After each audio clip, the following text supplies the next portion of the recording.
Accident হয়েছে আদিত্যর জানতে পেরেই চৌধুরী বাড়িতে ফিরে এলো পরমা। এমন চমক আসতে চলেছে আগামী পর্বগুলোতে। সুদীপার ওপর অভিমান করেই বাড়ি ছেড়ে বেরিয়ে যায় আদিত্য।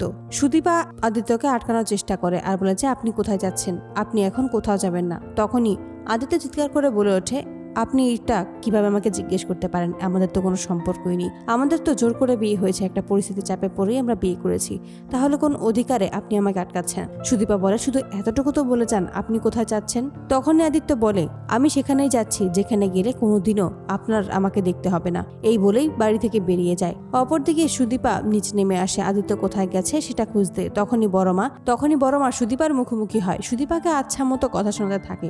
তখনই সুদীপা বলে, আমি আপনাকে কথা দিচ্ছি বড় মা, আমি আপনাদের বাড়ির ছেলেকে ঠিক ফিরিয়ে আনবো। যদি ফিরিয়ে না আনতে পারি তাহলে আমি ওই বাড়িতে ঢুকবো না। তারপরে সুদীপা এসে হাজির হয় থানায়। সেখানে এসে আদিত্যর খোঁজ করতেই একজন জানায় যে আদিত্য এখানে আসেনি। তখনই আরেকজন বলে, আদিত্য স্যার বড় স্যারের সাথে অন্য একটা শহরে গেছে, সেই শহরটা খুবই খারাপ, খুবই ভয়ঙ্কর, সেখানে মানুষজন খুবই খারাপ, যে কোনো সময় বিপদ হতে পারে। এ কথাটা শুনেই ঘাবড়ে যায় সুদীপা। সুদীপা তখন ভাবে, যেভাবেই হোক মিস্টার চৌধুরীকে আমায় উদ্ধার করতে হবে। উনি নিশ্চয়ই আমাকে ভুল বুঝে আছে, ওনার ভুল ধারণা ভাঙাতেই হবে। তারপরে পুলিশকে নিয়েই সুদীপা বেরিয়ে পড়ে আদিত্যকে খুঁজতে। অপরদিকে আদিত্য একাই চলতে থাকে। হঠাৎ করেই বৃষ্টি আসে। বৃষ্টির ফলেই সেখানে একটা অ্যাক্সিডেন্ট করে আদিত্য।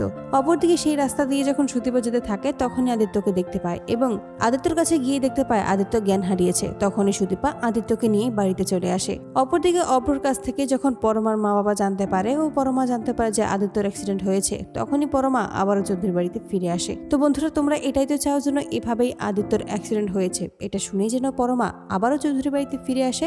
তোমাদের মতামতটি অবশ্যই জানিয়ে যাবে। ধন্যবাদ।